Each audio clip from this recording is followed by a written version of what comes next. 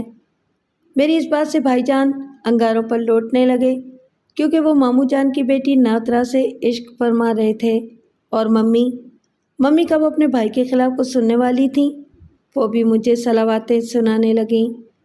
اگرچہ گھر والوں کو میری اور جمال کی ملاقاتوں کا علم نہیں تھا، لیکن یہ بات سب کی سمجھ میں آ گئی تھی کہ دال میں کچھ کالا ہے۔ بھائی جان نے تو صاف طور سے کہہ دیا تھا کہ میں ان سے چھپ کر ملتی ہوں۔ ڈیڈ نے کہا، مراد شاہ ہمارا دشمن ہے، اسے بیٹی کہہ کر سر پر ہاتھ پھیر کر ہمارے خلاف بھڑکا رہا ہے، ہمارے گھر میں آگ لگا رہا ہے۔ جتنی جلدی ہو سکے اس کی شادی کرو اور گھر سے دھکے دے کر نکالو۔ میں نے پہلی بار سب کے منہ پر کہہ دیا، میں شادی نہیں کروں گی۔ اگر ماں باپ کا گھر چھوڑنا ضروری ہے تو پھر اپنی مرضی سے کروں گی۔ بھائی جان جیسے پھٹ پڑے، صاف کیوں نہیں کہتی؟ تم جس کی حمایت میں بول رہی ہو اسی سے شادی کرو گی، ہمارے دشمنوں سے رشتہ جوڑو گی؟ پھر انہوں نے ممی اور ڈیڈی کی طرف پلٹ کر کہا، ہم مرتے مر جائیں گے مگر دشمن سے رشتہ نہیں جوڑیں گے۔ اس کا مطلب تو یہ ہوا کہ اس گھر سے نہیں ٹلے گی اور میری شادی کھٹائی میں پڑ جائے گی۔ میں آپ دونوں سے صاف صاف کہہ دیتا ہوں، اگر ایک آدھ ماہ کے اندر اس نے ہماری مرضی سے شادی نہیں کی تو آپ پہلے ماموں جان کے گھر میری شادی کی تاریخ پکی کرنے جائیں گی۔ بس میں نے بہت صبر کیا ہے، اب نہیں کروں گا۔ ممی نے تائید کی، یہ ٹھیک ہی تو کہہ رہا ہے، میرے بھائی کی بیٹی کب تک بیٹھی رہے گی؟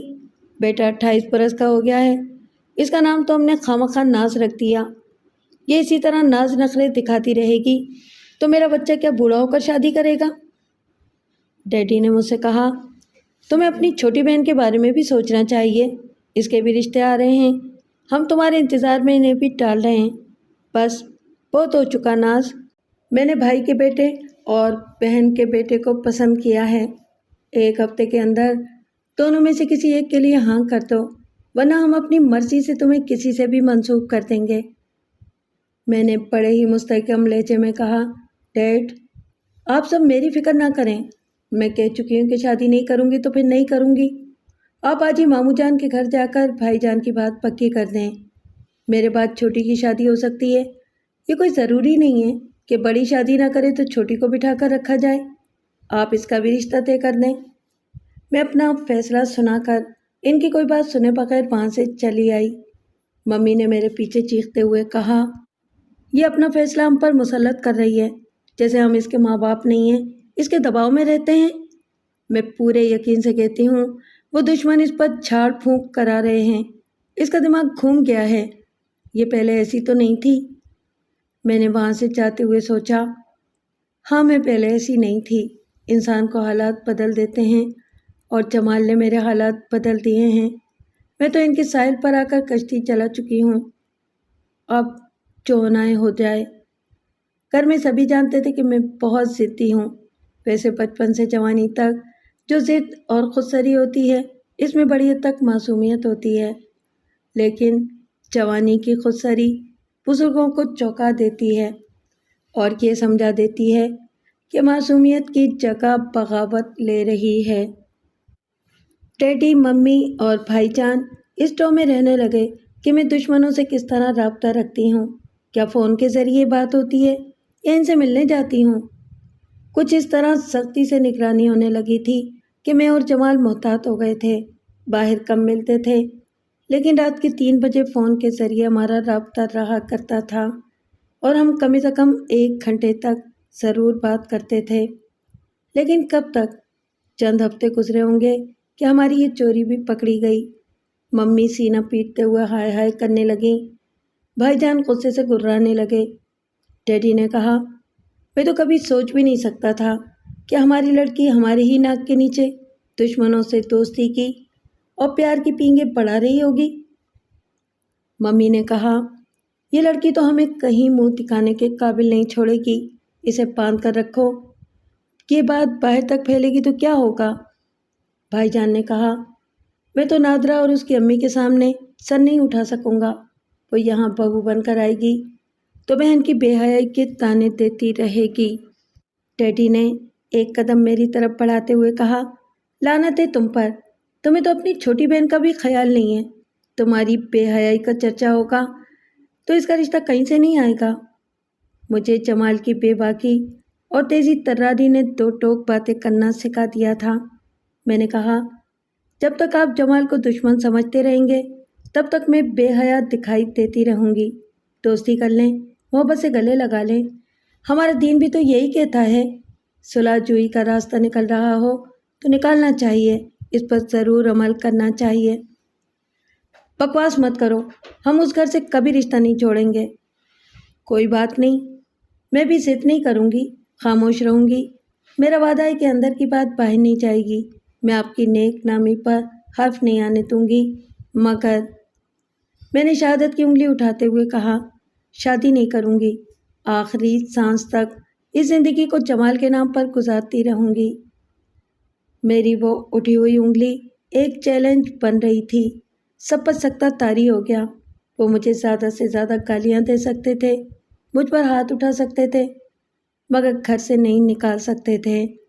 اس طرح بدنامی کو ہوا نہیں دے سکتے تھے۔ میں تیزی سے چلتی ہوئی دروازے تک آئی، پھر رک کر بولی، آپ بزرگ ہیں، بدنامی کو اسی طرح روک سکتے ہیں کہ مجھے فون پر جمال سے بات کرنے کی اجازت دے دیں۔ میں ہفتے میں کم سے کم ایک بار ان کے گھر جایا کروں گی۔ اعتراض نہ کریں، میں خدا کو حاضر و ناظر جان کر کہتی ہوں، میری پارسائی اور آپ کی نیک نامی پر کوئی حرف نہیں آئے گا۔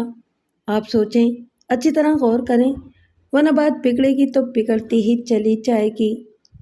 ڈیڈ نے میرے پیچھے ممی اور بھائی جان سے کہا، ہم بچپن سے اس لڑکی کے مزاج کو سمجھتے آ رہے ہیں، اس پر تشدد کریں گے، جبر کریں گے تو یہ ٹوٹ جائے گی مگر جھکے گی نہیں۔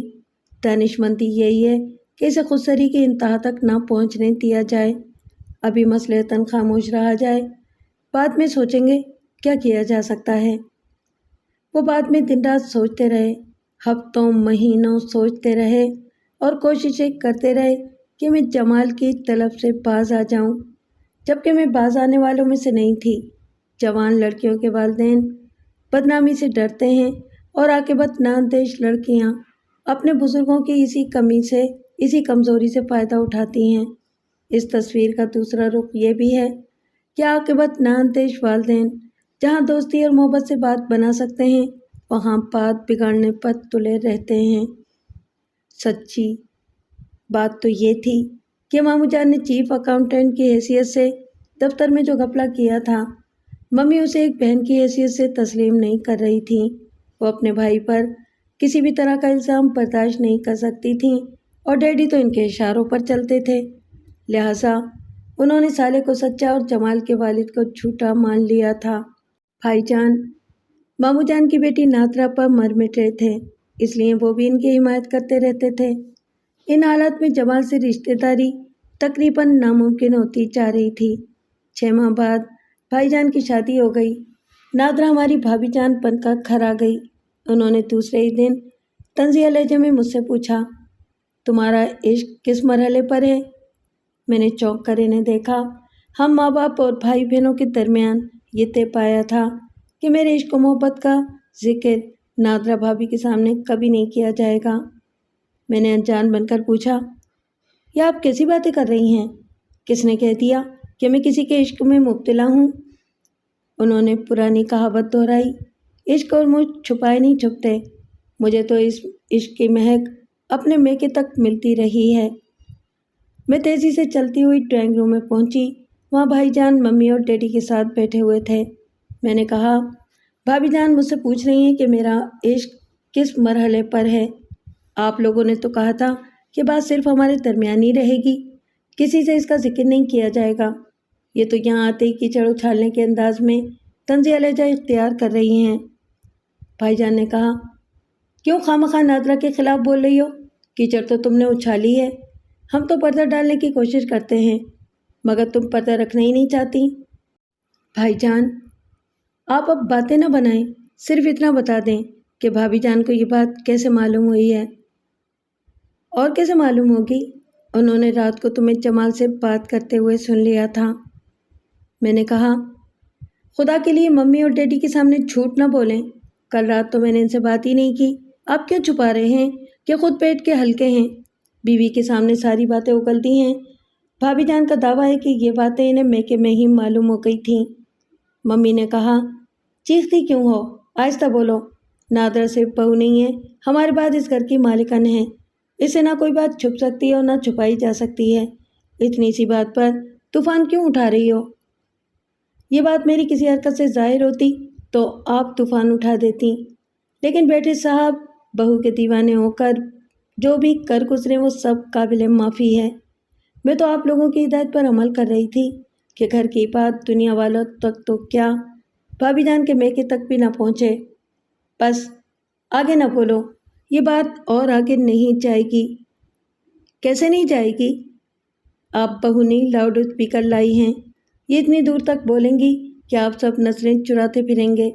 میں آپ کے سامنے بہت چھوٹی ہوں، کم عقل ہوں، پھر بھی سمجھاتی ہوں کہ مراد انکل سے سمجھوتا کر لیں، رشتہ داری کر لیں، پھر کوئی ہم پر انگلی نہیں اٹھا سکے گا۔ بھائی جان نے کہا، تمہیں تو ان کی حمایت کرنے کا ایک بہانہ مل گیا ہے۔ ایسی کوئی بات نہیں ہوگی، نادرا اس گھر کی عزت بن کر آئی ہے، ہماری عزت پر کبھی حرف نہیں آنے دے گی۔ میں نے کہا، یہ تو آنے والا وقت ہی بتائے گا۔ ویسے مجھے اطمینان ہے کہ یہ بات باہر تک جائے گی تو مجھ پر الزام نہیں آئے گا۔ مجھ سے پہلے بھائی جان پینڈورا باکس کھول چکے ہیں، وہاں بحث کرنے سے کچھ حاصل نہ ہوتا۔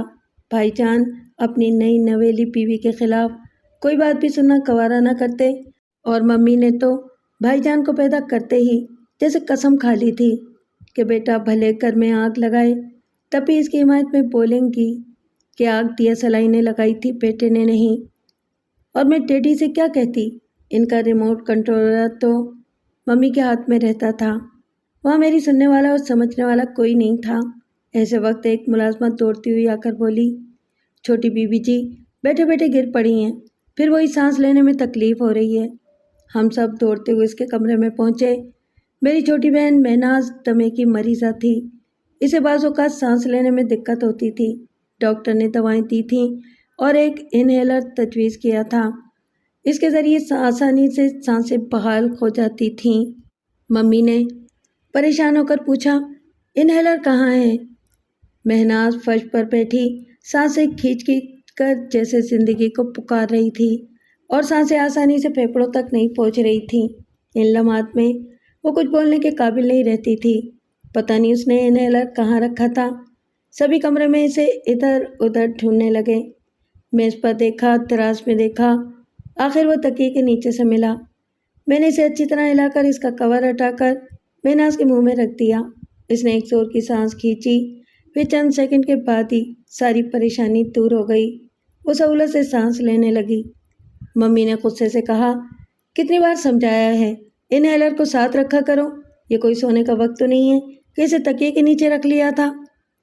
ڈیڈی نے کہا، بیٹی اب تم بچی نہیں ہو، تمہیں اپنی دواؤں کا خیال رکھنا چاہیے۔ مہناز نے بیڈ کے سرے پر بیٹھتے ہوئے کہا، ہمیشہ تو ایسا نہیں ہوتا ہے ڈیڈ، بس غلطی ہو گئی۔ میں ادھر کرسی پر بیٹھی ہوئی تھی، اچانک ہی سانس رکنے لگی، مجھے یاد نہیں آ رہا تھا کہ انہیلر کہاں ہے۔ میں کرسی سے اٹھ کر اسے ڈھونڈنا چاہتی تھی کہ گر پڑی۔ یہ معمول کی بات تھی، وہ پچھلے 3 برس سے دمے کی مریضہ تھی اور مرض رفتہ رفتہ بڑھتا جا رہا تھا۔ انہیلر کے ذریعے سانسیں بحال ہو جاتی تھیں تو اطمینان ہو جاتا تھا کہ زیادہ پریشانی کی بات نہیں ہے۔ ڈاکٹر نے کہہ دیا تھا، آئندہ اسے زیادہ پاورفل انہیلر لینا ہوگا، یہ روگ تو جیسے زندگی کے ساتھ ہی جانے والا تھا۔ ممی کو یہ فکر لاحق تھی کہ اس کی شادی جلدی ہو جائے، زندگی کا کوئی بھروسہ نہیں ہے، جتنی رہ گئی ہے اسے سہاگن بن کر ہنسی خوشی گزار لے۔ انہوں نے مجھے گھور کر دیکھا۔ میں نے کہا، میں تو کہہ چکی ہوں میرا انتظار نہ کریں، جب بھائی جان کی شادی کر چکی ہیں تو مجھ سے پہلے مہناز کی بھی کر دیں۔ وہ بڑبڑاتی ہوئی کمرے سے چلی گئیں۔ ڈیڈی بھی ان کے پیچھے یوں چلے گئے جیسے کچے دھاگے سے بندھے ہوں۔